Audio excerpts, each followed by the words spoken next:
bison came to the park in 1909. They were actually purchased by the Dominion government in 1907 from a rancher in Montana named Michel Pablo.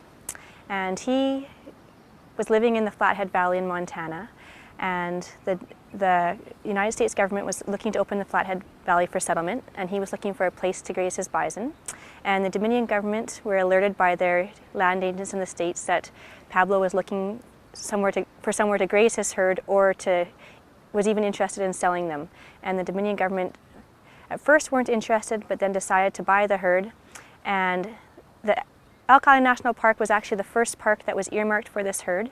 But when Michel Pablo came up, he looked at Elk Island and felt that it wasn't quite the same environment that they were in the Flathead Valley, and so went and expressed this to Howard Douglas, which is the superintendent of Banff National Park, and he was quite involved in the purchase.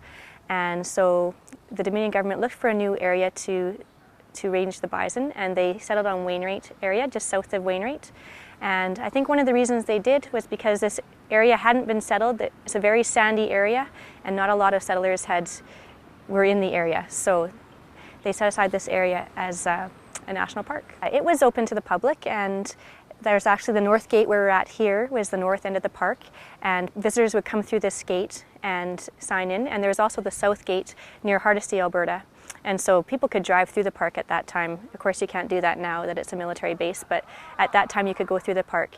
And they had a number of visitors over the years. Certainly it wouldn't have been the same amount as Banff or Elk Island. They were, of course, drawing more visitors, and Elk Island was closer to Edmonton.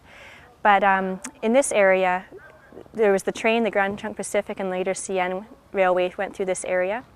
And there's records that I read in the 20s where they had up to 400 visitors one day, for instance. People from all over the world would come. They had a number of celebrities come, such as the Edmonton Grads, Lord Byng and his wife, people like that. Buffalo National Park was mainly for bison, although they had a number of other animals here that they raised.